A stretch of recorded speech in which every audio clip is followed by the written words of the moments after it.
Atos capítulo 5 e o verso 31. Quantos acharam? Podem dizer amém. Ok. Obrigado, querido. A palavra do Senhor diz assim: Deus, porém, com sua destra, o exaltou, príncipe e salvador, a fim de conceder a Israel o arrependimento e a remissão de pecados. Obrigado, Senhor, pela tua palavra. Nesse momento, toda a nossa atenção está voltada para o teu trono, de onde o Senhor fala conosco. E sabemos que quando o Senhor fala, nossa vida é transformada. Ministra os nossos corações uma vez mais. É a oração que nós fazemos em nome do Senhor Jesus. Amém. Amém, meus irmãos. Na semana passada, eu não consegui a tempo concluir a palavra que eu estava ministrando sobre arrependimento, né? E eu falei para os irmãos que essa semana nós iríamos completá-la. Então, eu quero continuar falando sobre esse assunto tão importante, né, que é o arrependimento. E o primeiro ponto que eu destaquei para você aqui na última semana, não sei se você vai lembrar, eu disse que, em primeiro lugar, toda a palavra de Deus, ela vai nos levar a algum arrependimento. Amém? Toda palavra que você ouve num culto de um pregador, em qualquer, né, momento, vai nos levar a mudar a nossa maneira de pensar. Porque arrependimento é mudança de pensamento, né? É mudança de mente, é mudança de posicionamento. E essa palavra corrige a gente, 2 Timóteo 3,16, não é? Ela instrui, ela exorta, ela renova, ela ensina. E isso vai nos completando. Isso vai gerando em nós um arrependimento. A gente para refletir em algo. E aquilo nos leva a repensar algumas coisas. E o Espírito Santo sempre vai usar a sua palavra para nos convencer de algo na nossa vida que precisamos nos quebrantar diante de Deus. Amém, meus irmãos? Assim deve ser. A segunda verdade, o segundo ponto que eu coloquei aqui na palavra, é que não há novo nascimento sem um verdadeiro arrependimento. Não existe a experiência da pessoa se tornar uma nova criatura, um verdadeiro filho de Deus, se ele não se arrepender de verdade. Aí não sei se você lembra, uma frase que assustou talvez alguns, é que ser membro de uma igreja evangélica não significa muita coisa. Você pode estar frequentando a igreja há muito tempo, mas ir para o inferno no final de tudo, porque só vai entrar no céu quem nasceu de novo, e só nasceu de novo quem se arrepender de verdade. Quem está compreendendo isso? Por isso que o apóstolo Paulo vai dizer em Gálatas capítulo 6, versículo 15, que nem a circuncisão ou a não circuncisão é alguma coisa, mas o importante é ser nova criatura. Porque circuncisão e não circuncisão é religião, é exterior. Mas o verdadeiro arrependimento não é de fora para dentro, é de dentro para fora, né? E essa experiência tem que ser real, tem que ser verdadeira. E tem pessoas que estão na igreja ou frequentando os círculos religiosos que não tiveram sua natureza transformada, que não tiveram sua vida transformada, né? A pergunta é: você nasceu de novo? É uma pergunta que eu não posso responder por você. Só você pode responder. Você nasceu de novo? Como que eu sei que eu nasci de novo? Quando você olha para dentro de você e vê que dentro de você habita uma nova natureza. Uma natureza diferente, uma nova natureza, uma nova criatura. Uma natureza que hoje faz com que você queira estar num lugar como esse, por exemplo. Porque a velha natureza te levava para onde? Para a balada, para o pagode, para as coisas do mundo, sim ou não? Mas hoje você não tem mais prazer nessas coisas. Você tem sua vida transformada. Você nasceu de novo. E onde você tem prazer de estar? Na casa de Deus, ouvindo uma palavra como essa. É verdade ou não é? Isso é maravilhoso. Quem ainda está meio assim por obrigação, ou meio sem saber o que está fazendo, é porque ainda não passou pelo processo do novo nascimento. Mas vai acontecer hoje na sua vida em nome de Jesus. Quem crê, diga glória a Deus. Mas só há novo nascimento se houver esse arrependimento genuíno, e o Espírito Santo testifica com o nosso espírito que nós somos filhos de Deus, né? E a proposta do Evangelho, presta atenção, gente, o Evangelho não veio para melhorar a nossa vida, o Evangelho veio para transformar a nossa vida. O Evangelho é o poder de Deus para a salvação de todo aquele que crê. Então você não veio para aqui para ter uma vida melhorada, não, você veio para cá para ter uma vida transformada. Amém? Então esse é o segundo ponto. Não há verdadeiro nascimento se não houver um verdadeiro arrependimento. E o terceiro ponto que eu quero destacar hoje aqui para você é que, presta atenção, o arrependimento é uma graça concedida por Deus ao homem. Talvez você nunca pensou nisso, mas isso aqui é para aprender. O que é o arrependimento? É uma graça concedida por Deus ao homem. Quando você vê uma pessoa se arrepender, o que a gente pensa? Oh, essa pessoa se arrependeu, graças a Deus, né? Que bênção que ela se arrependeu. Mas preste atenção, ela não se arrependeu verdadeiramente como um fruto da sua força de vontade. Ela se arrependeu porque Deus concedeu a ela uma graça para se arrepender. Porque o coração, o homem, ele tem um coração duro. O homem, o ser humano, ele tem um coração impenitente. Ele não se arrepende de nada. Tanto é que é muito comum você ouvir as pessoas falando: falei mesmo e não me arrependo, fiz mesmo e não me arrependo. Quem já ouviu isso alguma vez? Comigo é assim: não me arrependo de nada que eu fiz na vida. É só ver o que as pessoas falam. Porque as pessoas têm um coração duro. Nós éramos assim. Ninguém se arrepende verdadeiramente se Deus não nos conceder essa graça. Olha que lindo isso. E é exatamente o texto que nós lemos. Olha lá: Deus, porém, com a sua destra o exaltou a príncipe e salvador, falando do nosso Senhor Jesus, a fim de que conceder a Israel o quê? Então quem é que concede o arrependimento? É Deus. Isso é maravilhoso. Então, pastor, quer dizer que naquele dia que eu me arrependi, que eu levantei minha mão para Jesus, fui lá na frente, naquele dia que eu decidi, quer dizer que foi Deus que me concedeu aquele arrependimento? Sim, foi Deus que deu o verdadeiro arrependimento. Isso é glorioso demais, né? E a gente até pensa que a pessoa veio por vontade própria, mas não, foi uma capacidade dada por Deus. É uma graça que Deus nos concede. É o Espírito Santo que nos capacita para nos arrependermos. E isso se aplica a tudo na nossa vida. Um homem durão, grosso com a sua esposa, com seu filho, com a sua família, trata mal as pessoas.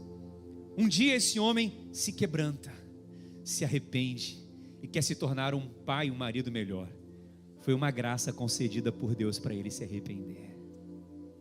Isso é maravilhoso ou não é? Isso serve para tudo na nossa vida, né? Romanos capítulo 2, versículo 4, olha o que diz a palavra de Deus. Romanos capítulo 2, versículo 4. Ou despreza a riqueza da sua bondade e tolerância e longanimidade, ignorando que a bondade de Deus é que te conduz ao... Então quem me conduz ao arrependimento? Deus. Está vendo que o arrependimento não é uma coisa que vem de você, o verdadeiro arrependimento, entende? É Deus que nos leva a nos arrepender. A bondade de Deus é que nos conduz ao arrependimento. E por que muitas pessoas não se arrependem? Ali o texto explica, no versículo seguinte, versículo 5. Mas, segundo a dureza, né, da tua dureza e coração, o que, meus irmãos? O que é um coração impenitente? Impenitência é um coração que não se arrepende, não se quebranta. Ou seja, Deus está quebrantando. Deus está falando: arrependa-se, eu estou manifestando a minha bondade, eu estou te concedendo esse dom, mas o teu coração continua duro, continua impenitente. Olha o que diz ali: acumulas contra ti mesmo a ira para o dia da ira da revelação do justo juízo de Deus, que retribuirá a cada um segundo o seu procedimento. Traduzindo, ninguém vai dizer que Deus não avisou, ninguém vai dizer que Deus não ajudou, ninguém vai dizer naquele dia que Deus não deu chance e deu condições da pessoa se arrepender, porque o juízo vai vir. De Deus não se zomba e nem se deixa escarnecer. O que o homem plantar, ele vai colher. Mas Deus dá a oportunidade desse homem se arrepender, concede graça para ele se arrepender, para não precisar passar no dia do juízo. E quantas pessoas você conhece hoje que não querem se arrepender? Quantas pessoas hoje você conhece na sua família, seu colega, que você está falando, vão para a igreja, entrega a sua vida para Jesus, larga essa bebida, larga esse cigarro, larga esse vício, e toda semana você chama, e você convida. Tem alguém assim que você conhece?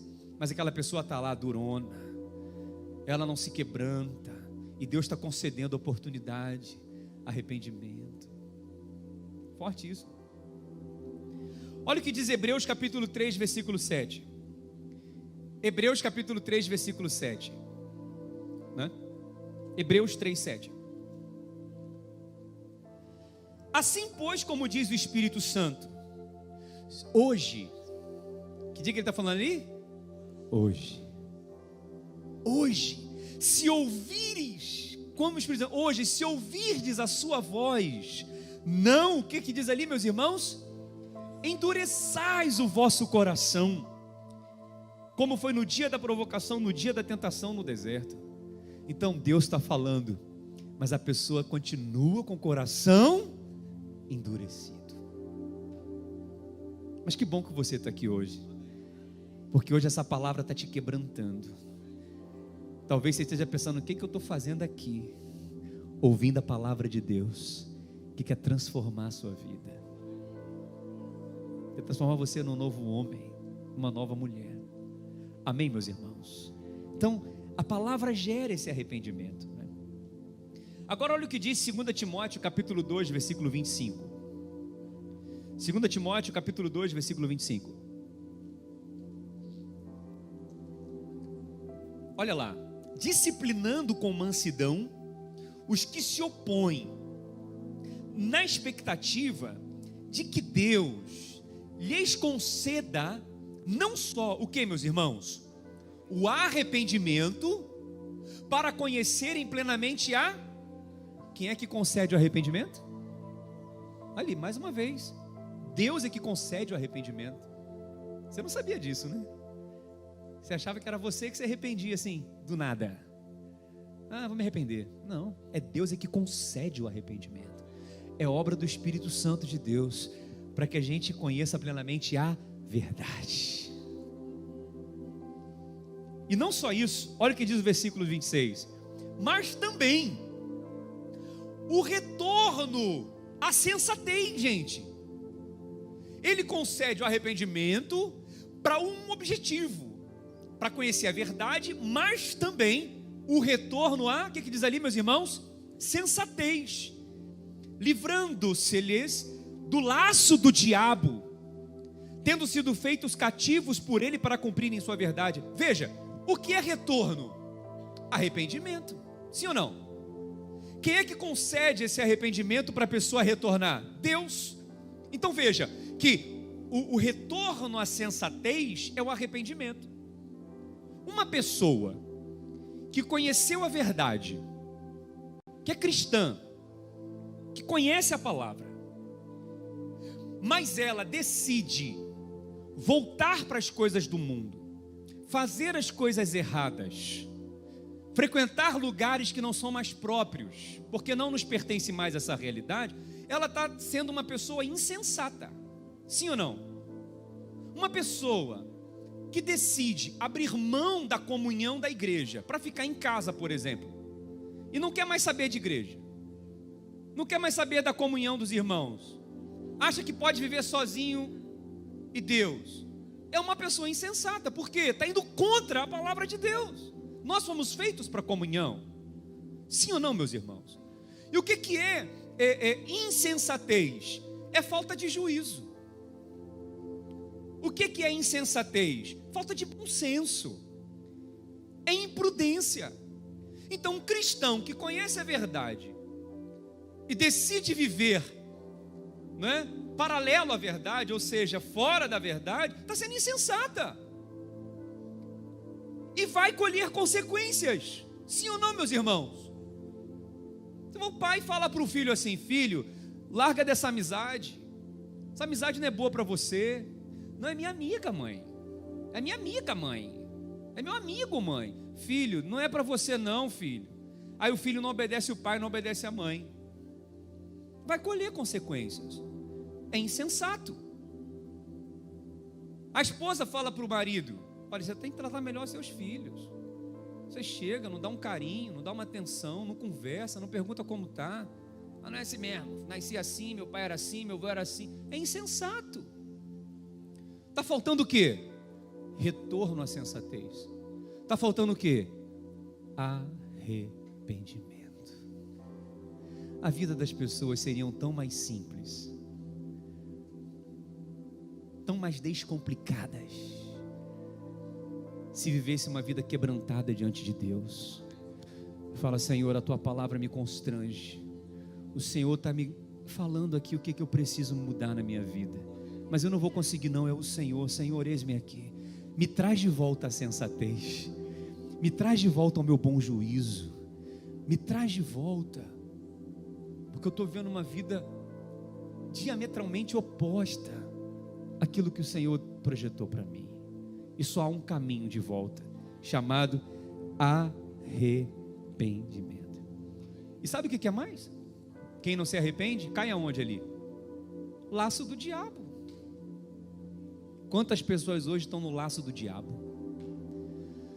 Quantas pessoas hoje que você conhece estão com o pé no laço do diabo? Porque não se arrependem. E quem está concedendo essa graça para se arrepender? Deus. Então, eu tenho uma palavra para você. Eu sei que você queria ver e quer ver essa pessoa que você ama tanto na casa de Deus, sim ou não? Seja uma pessoa que nunca entregou a vida para Jesus, ou seja uma pessoa que já esteve aqui, mas hoje não está mais. Imagina o dia que você vê essa pessoa subindo por aquelas escadas, e o pastor fazer o apelo no final do culto, e aquela pessoa vir aqui à frente: eu me rendo, eu me entrego. Imagina que dia, que alegria vai ser esse dia para você. Você crê nisso? Então essa palavra é para renovar a sua fé e a sua esperança. Porque antes você pensava assim: não tem mais jeito para ele, eu acho que ele nunca vai se arrepender. Porque quanto mais eu falo, parece que ele fica mais endemoniado. Tem gente que é assim, parece que ele fica pior ainda. Aí o que você conclui? Não tem mais jeito. Sim, se dependesse só dele, não teria mais jeito. Mas como Deus vai liberar graça sobre a vida dele, ele vai se arrepender, e Deus vai manifestar a bondade na vida dele. Essa bondade vai gerar arrependimento. Você está entendendo o que eu estou dizendo? Então você tem que orar, fala assim: Senhor, conceda teu arrependimento ao meu pai, minha mãe, meu irmão, meu tio, meu amigo. Senhor, conceda a tua graça a ele. Não pare de orar por ele, porque onde abundou o pecado, superabundou a graça de Deus, irmão. Isso é maravilhoso. Você pode aplaudir ao Senhor Jesus por isso, porque você vai ver a tua casa servindo ao Senhor, você vai ver sua família servindo ao Senhor, porque esse arrependimento é gerado por Deus. Interessante isso, né? É uma graça concedida por Deus. Então esse é o terceiro ponto. Primeiro ponto, fala que toda palavra nos conduz ao arrependimento, mas tem que ter ouvidos para ouvir e parar para ouvir. O segundo ponto é que não há novo nascimento sem verdadeiro arrependimento. E o terceiro ponto é que o verdadeiro arrependimento é uma graça concedida pelo Senhor. Honesta e sinceramente, levante a mão por gentileza. Para quem está sendo novidade esse ensinamento? Pastor, eu não sabia que o arrependimento era uma graça concedida por Deus, eu achava que vinha de mim. Levanta a mão lá, irmã. Está sendo novo? Sim ou não? Levanta a mão. Eu não sei se eu fiz a pergunta certa, né? Não é? Que bom, fico feliz por isso, porque isso veio muito forte ao meu coração. Eu falo, acho que muita gente não sabe disso, né? Não é isso, Paty? Mas como é bom ouvir, por isso que é bom ouvir a palavra de Deus. Mas o quarto e último ponto é que se há, presta atenção aí, agora engloba todos, ok? Se há um verdadeiro arrependimento, é porque há o que, meus irmãos? Um de cada vez. um falso arrependimento. Sim ou não? Se a Bíblia fala de um verdadeiro arrependimento, é porque há um falso arrependimento. Aí a pergunta é: a minha experiência de arrependimento foi verdadeira ou foi falsa? A gente tem que saber isso, não é? Se você hoje percebe que tem uma nova natureza, que você nasceu de novo e você tem um Espírito Santo, então você tem um verdadeiro arrependimento. Sua vida está transformada, sim ou não? Sim ou não? Ok. Mas e os outros arrependimentos que nós precisamos ter ao longo da vida, né? De ter falado de maneira errada com uma pessoa, não é? De ter cedido a uma tentação e aquele pecado ter desencadeado alguma consequência, não só para você, mas para alguém, de ter sido duro com quem não precisava ser, né? Ou você é perfeito? Então, o arrependimento não é um ato único, ele é um processo na nossa vida. Agora, preste atenção, a pessoa pode se arrepender e depois ela pode fazer tudo de novo, sim ou não? Alguém já chegou para você e falou assim: me perdoa, eu juro que eu nunca mais faço isso, e chora, né? E se ajoelha, fala: olha, eu nunca mais. Aí daqui a pouco passa um tempo, a pessoa está fazendo tudo de novo. E tem casos que a pessoa faz até pior do que fazia antes. Já teve contato com alguém assim ou não? Aquilo foi um verdadeiro ou foi um falso arrependimento? Um falso arrependimento. Porque o verdadeiro arrependimento traz transformação, traz mudança. Percebe? A gente não pode aceitar na nossa vida essas mazelas de falhas e conviver com elas sem decidir falar: não, eu não quero mais isso para mim. Tem que haver verdadeiro arrependimento, não é verdade?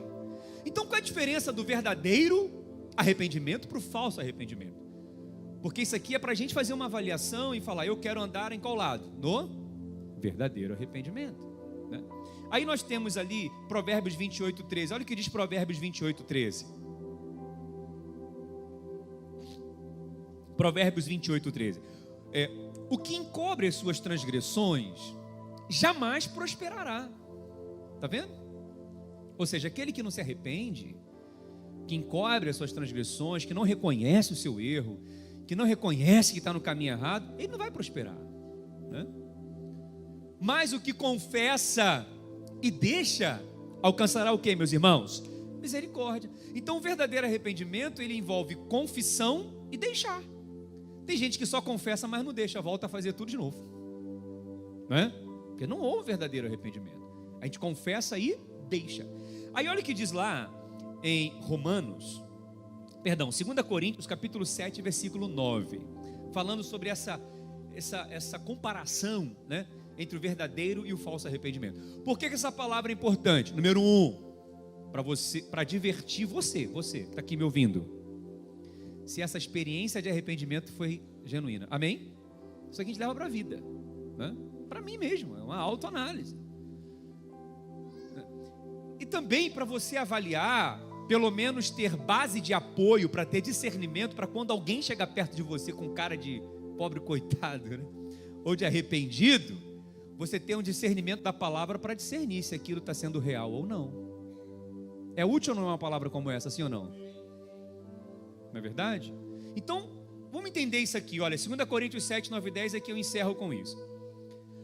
Agora me alegro, não porque fostes contristados, mas porque fostes contristados para o quê, meus irmãos?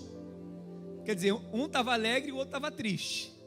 Paulo estava alegre: eu estou feliz porque vocês estão tristes. É isso que ele está dizendo. Eu me alegro porque vocês ficaram contristados. Porque essa é 2 Coríntios, ok? 1 Coríntios é uma carta que o apóstolo Paulo escreveu para exortar aquela igreja que estava tendo muito pecado ali. Depois você lê 1 Coríntios, havia cada problema ali. E Paulo escreve aquela carta para exortar, para corrigir, para falar: gente, vocês são cristãos, vocês estão fazendo coisas que nem entre os ímpios se faz. Vocês estão perdendo a noção? Vocês nasceram de novo, vocês esqueceram disso? Então Paulo escreve uma primeira carta para trazer o arrependimento. Aí, Tito vai lá, entrega a carta para aquela igreja. E depois ele encontra com Paulo e fala assim: Paulo, olha, a carta surtiu efeito, porque eles ficaram tristes com aquela carta. Aí Paulo fala assim: que bom que eles ficaram tristes, não é? Porque eles se arrependeram. Aí Paulo está falando: olha, agora me alegro, porque vocês ficaram tristes. Mas Tito, quando fala com Paulo, ele fala assim: Paulo, eles ficaram tristes, mas é uma coisa, depois eles ficaram alegres. Olha que interessante. Eles ficaram tristes por um lado, mas eles também ficaram felizes, porque Deus estava exortando eles através da sua carta. Aquilo era para o bem deles. Aí Paulo vai escrever: olha, fostes contristados para arrependimento, pois fostes contristados segundo Deus, para que pela nossa parte nenhum dano sofresses. Aí ele vai dizer: porque a tristeza segundo Deus produz o que, meus irmãos? Arrependimento. Para o que? Salvação. Que ninguém traz pesar. Ou seja, é uma tristeza que não traz pesar. O que é pesar? Pesar significa tristeza. Você sabia disso, não? Pesar significa arrependimento. Olha, eu estou com pesar, eu não devia ter feito isso. Então, o verdadeiro arrependimento, presta atenção, é um arrependimento que não gera arrependimento de ter se arrependido. Você está entendendo ou não? É um arrependimento que não traz arrependimento de ter feito a coisa certa. Não traz pesar. Tipo assim: por que eu perdoei aquela pessoa? Estava me devendo R$100, estava fazendo falta agora. Ele sentiu pesar, ele se arrependeu de ter perdoado. Mas o verdadeiro arrependimento não, meu amigo. Você se arrepende, sente a tristeza por aquilo e segue tua vida feliz, porque sabe que foi a melhor decisão que você tomou na sua vida. Você está entendendo? Esse é o verdadeiro arrependimento. Agora, o falso arrependimento é diferente. Olha lá. Mas a tristeza do mundo produz o que, meus irmãos? Morte. Ou seja, o falso arrependimento, o verdadeiro arrependimento produz vida. Porque ainda que traga tristeza momentaneamente, não traz pesar. A pessoa fala: a melhor coisa que eu fiz, Paulo, obrigado pela sua carta. Mas o falso arrependimento, ele produz morte. Por quê? A pessoa sente tristeza, que é a tristeza segundo o mundo, ela se arrepende, mas depois ela se arrepende de ter se arrependido. Ou seja, ela não se arrependeu, ela sentiu remorso, peso na consciência, sentimento de culpa.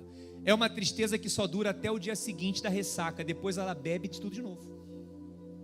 Alguém já sentiu ressaca aqui? Os ex-pinguços aí, olha lá, uma, tá todo mundo conversando, 2, 3, olha lá, 4, manifesta aí, irmão. Como que é a sensação? Na hora, bebe todas. No dia seguinte, é assim ou não é?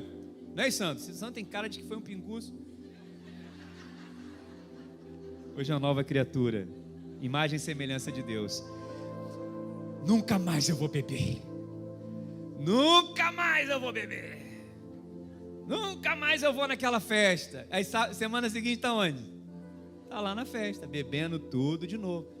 Ou seja, é um arrependimento falso que engana a pessoa, e ela se engana os outros e está indo para a morte e não está percebendo. Você conhece alguém assim, não? É triste. É triste. É triste porque tem até crentes assim também, né? Que estão se arrependendo de maneira falsa e não nasceram de novo. Assim, esses que sentem remorso, entende? Não estou falando dos cristãos genuínos, né? Que às vezes podem vacilar ali, mas hoje estão aprendendo como se arrepender de verdade. Agora vamos pensar uma coisa aqui. Nós fazemos aqui um encontro com Deus, sim ou não? Quem já foi no encontro com Deus aí? Maravilhoso, não é? O encontro com Deus é tremendo realmente. É um retiro espiritual de 3 dias, onde a gente se expõe totalmente à luz da palavra de Deus, que mostra as áreas escuras da nossa vida, nos confronta com a nossa realidade, nos confronta com a nossa falsidade, sim ou não? Nos leva a um arrependimento, porque ninguém que é confrontado quer ficar do mesmo jeito, nos leva a um arrependimento. As pessoas ali se quebrantam, choram, muitas até aceitam Jesus, depois se batizam e permanecem na igreja. Estão aqui até hoje. Quantos estão aqui até hoje? Levante a mão depois do encontro com Deus. Olha que bênção. Porque houve o quê? Arrependimento verdadeiro. Mas vem cá, e alguns? Me responde se é possível. A pessoa vai para o encontro, chora, né? Me perdoe, não pensem nessa imagem, só ouçam. Mistura lágrimas com catarro, passa na blusa, depois passa no cabelo, depois abraça o irmão e fala assim: arrependi, eu não quero mais o mundo para mim, eu sou de Jesus, aleluia. Alguns até tomam um banho de piscina. Aí depois tu vai procurar essas pessoas, voltaram para o pagode, voltaram para a balada, voltaram para o mundo. Aí a gente tem que se pensar, não teve verdadeiro arrependimento, teve remorso.